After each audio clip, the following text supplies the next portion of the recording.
And now, welcome to the first episode of the Tech Summit podcast. I want to say season three, maybe, perhaps, since now everything is brand new.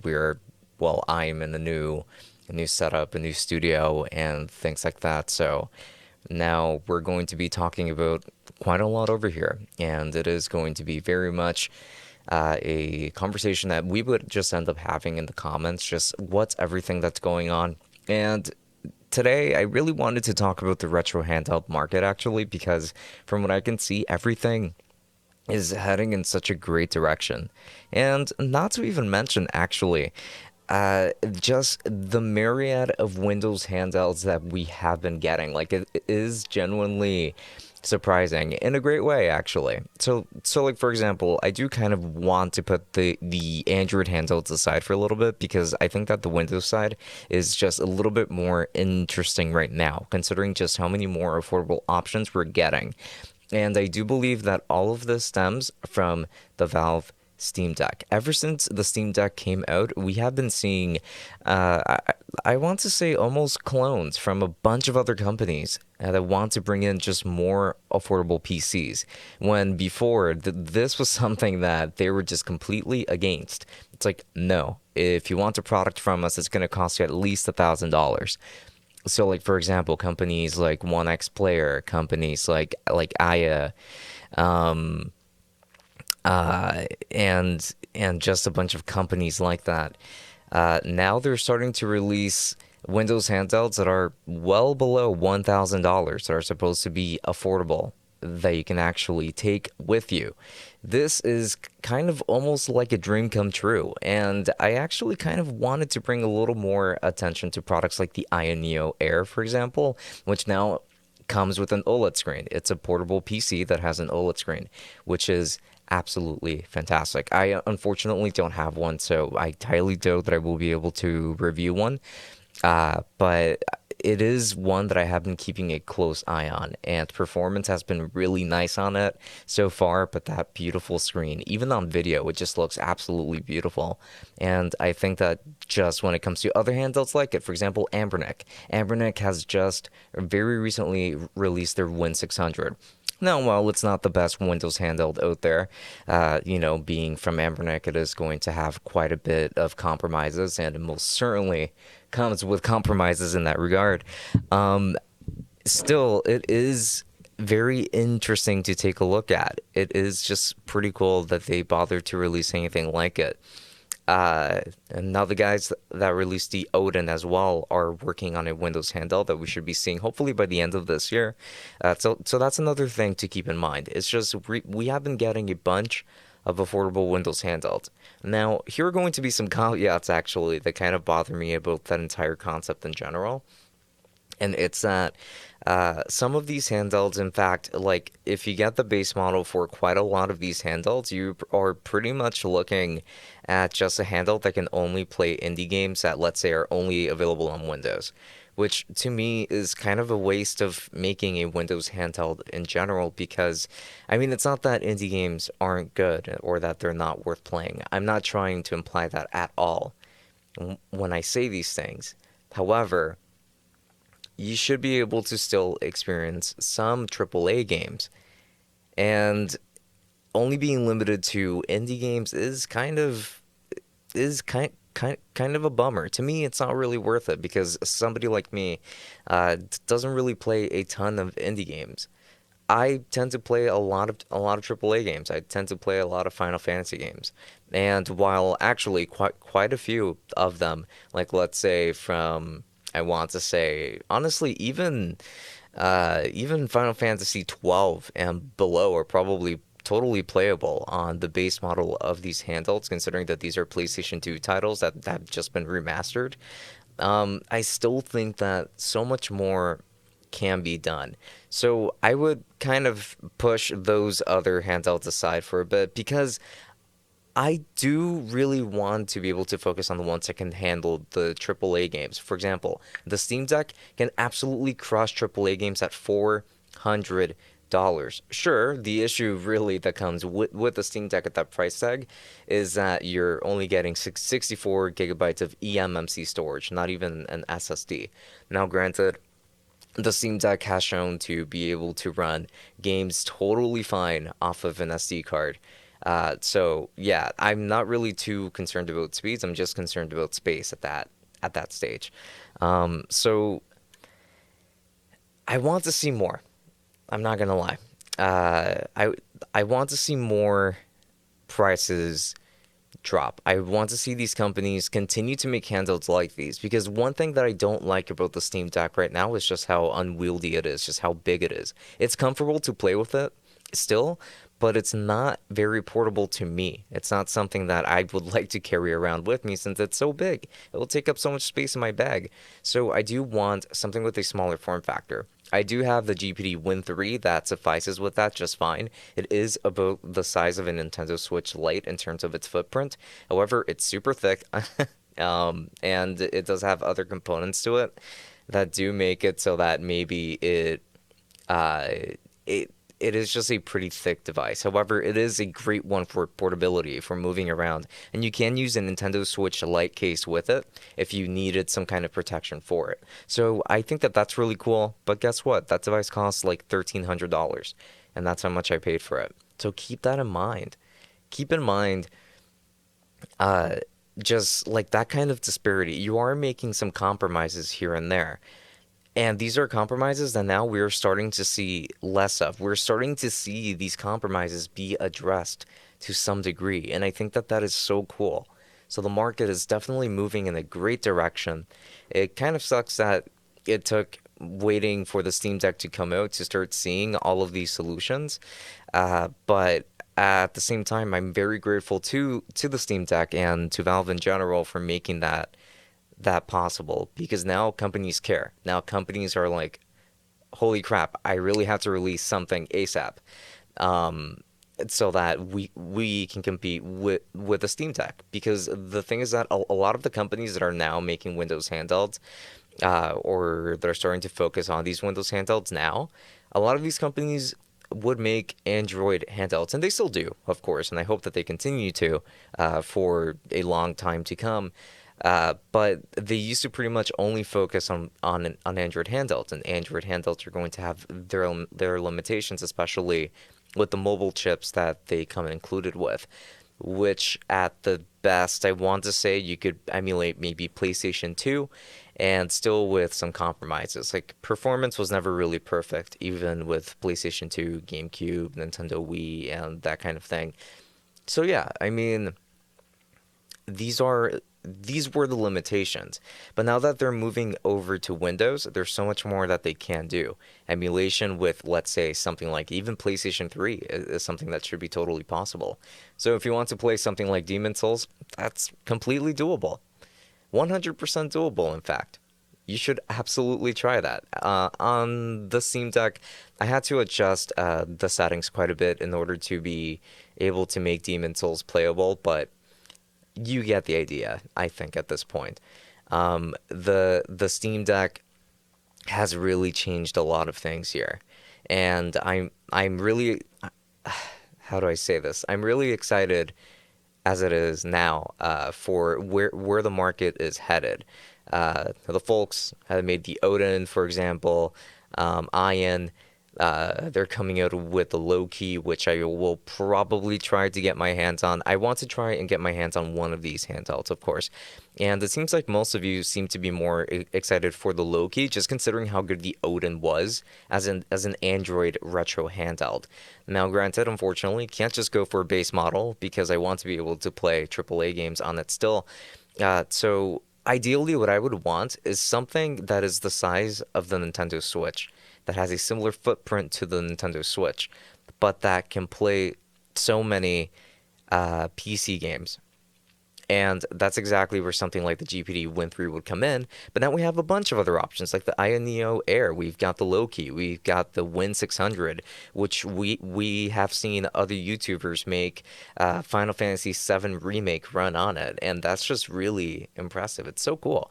So, yeah, I think that on the Windows front, things are really going in a fantastic direction. I cannot wait to see these prices drop even further, because inevitably they will. They will start to drop because the Steam Deck is still probably the most affordable one that you can get and still play AAA games on it. And the Steam Deck has really good hardware as it is, not just in the internals, but also just in the controls. Like you're not compromising much if you're getting a Steam Deck. The only thing that I would say you're compromising is just in terms of the portability. But there are a lot of people that would fight me on that and say that the Steam Deck is perfectly portable, and that's understandable. If you find it to be perfectly portable, by all means, good on you. Take the Steam Deck absolutely anywhere with you.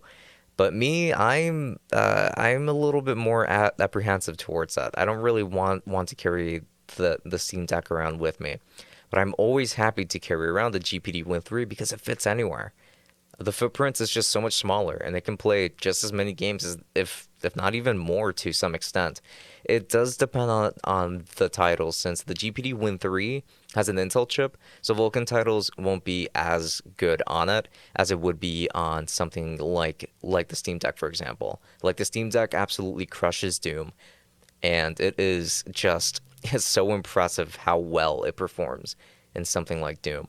Now, with that said, Windows handheld, awesome stuff. I'm super happy to see it. But now I kind of want to be able to focus on the Android market, since that is just something that I have been looking into a lot more, and it is a more affordable market as well in general.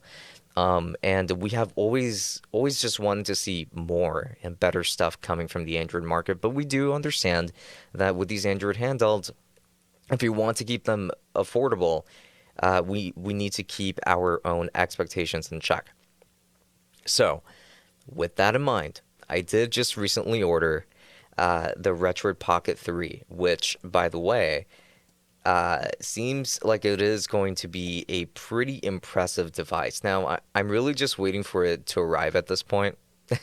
It was a pre-order that I placed, I don't know, maybe like as soon as it got announced. I don't exactly recall what color I ended up ordering, but I'm very excited for this one. I've been singing the praises of the Retroid Pocket 2 Plus because it's such a good handheld.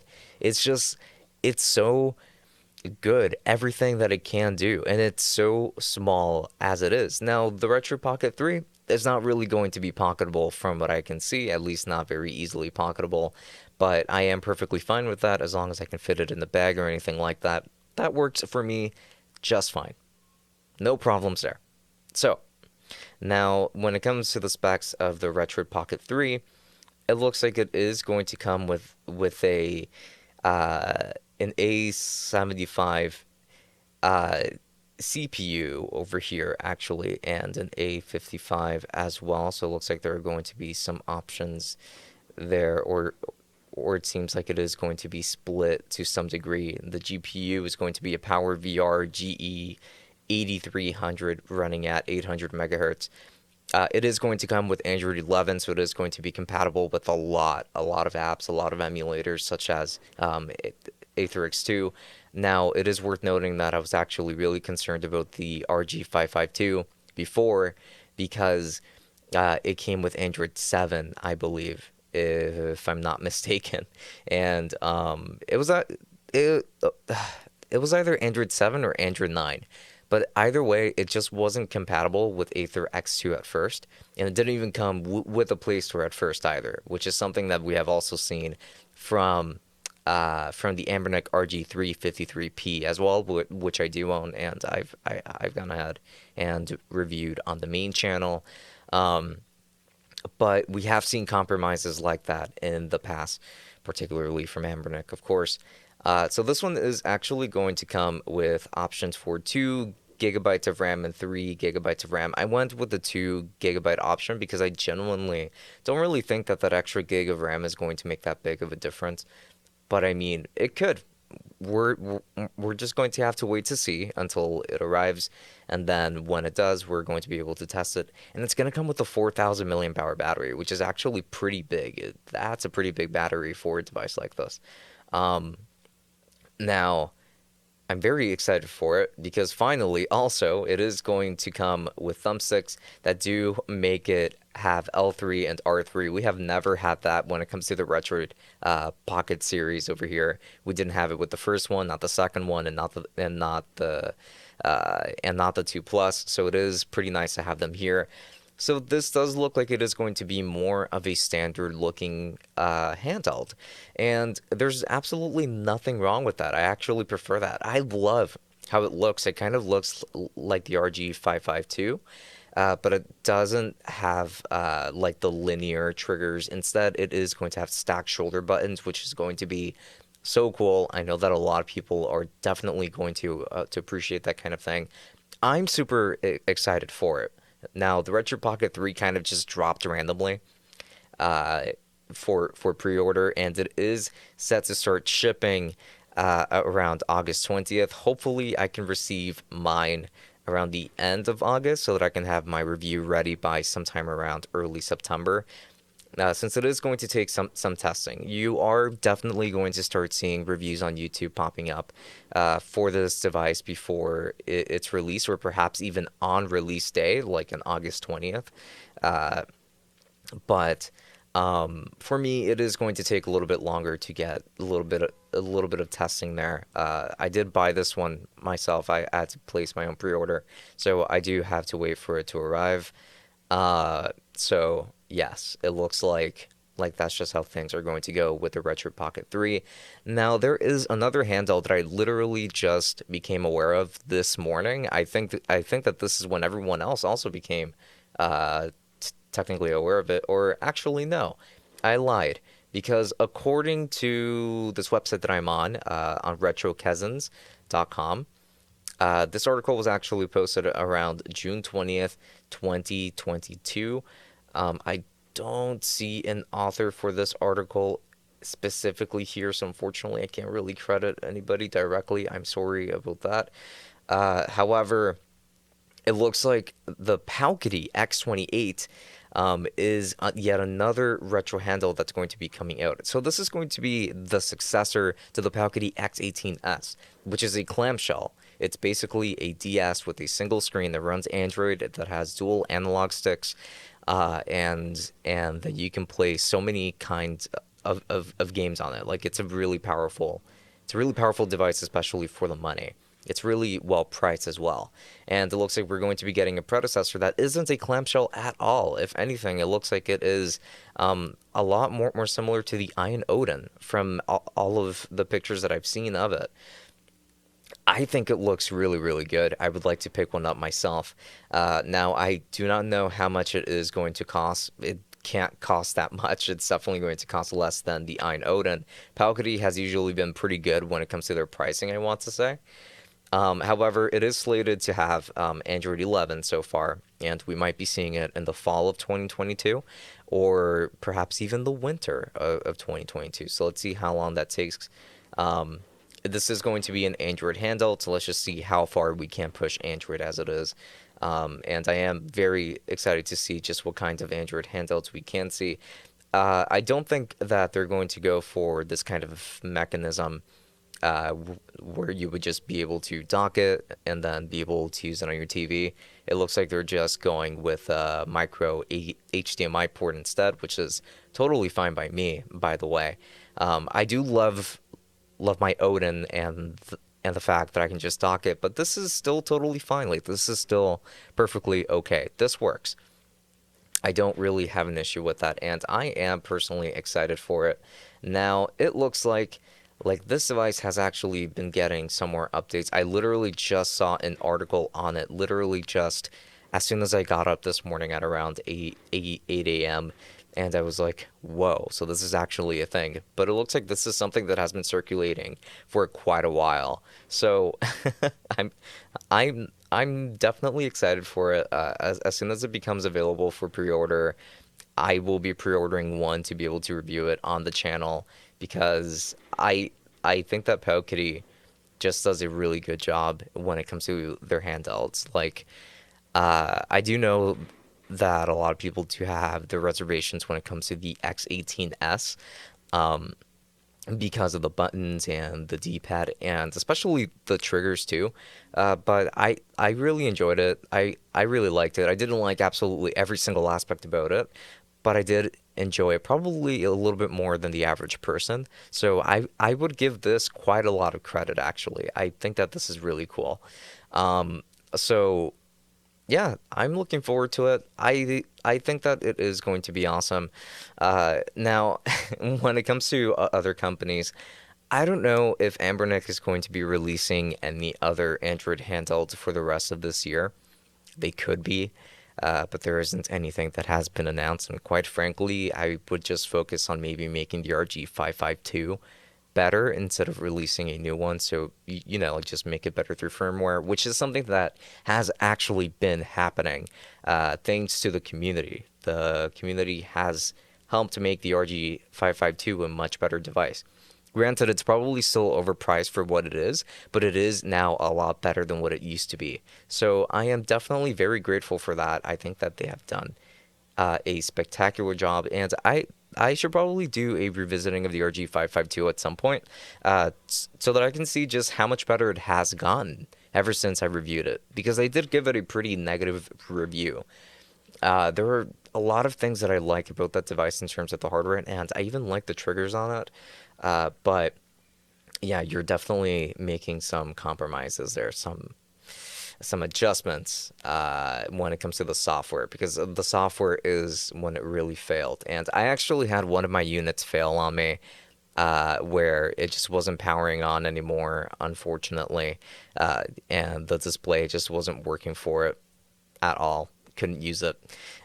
So then Ambernick sent me a replacement unit. Now that in and of itself is actually a pretty long story, but they ended up sending me a replacement unit, and that's what I've been using ever since to test it. And I based my review off of that, but I also mentioned my experiences that I had with the RG552, where essentially the sleep wake button just sunk in all the way down, which meant that I couldn't really power on my system or use it at all. If I ever put the system to sleep, I was absolutely screwed. So yeah, it is definitely very good to see the things have gotten better. And my unit, when it comes to the hardware now, I'm not really having any issues with it as of now. So I would say that this is pretty much it.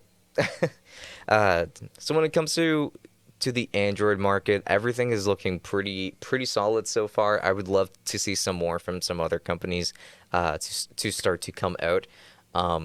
Like, for example, if I'm not mistaken, Miyu is actually working on something too, and I'm excited to see what they come out with. And there are definitely some other companies that I just can't remember off of the top of my head. But there is more still to be seen from the Android market over here for retro handhelds. Now, when it comes to Windows, I think that these companies are absolutely starting to kill it. We have to wait a little bit longer before we start to see those prices drop, however.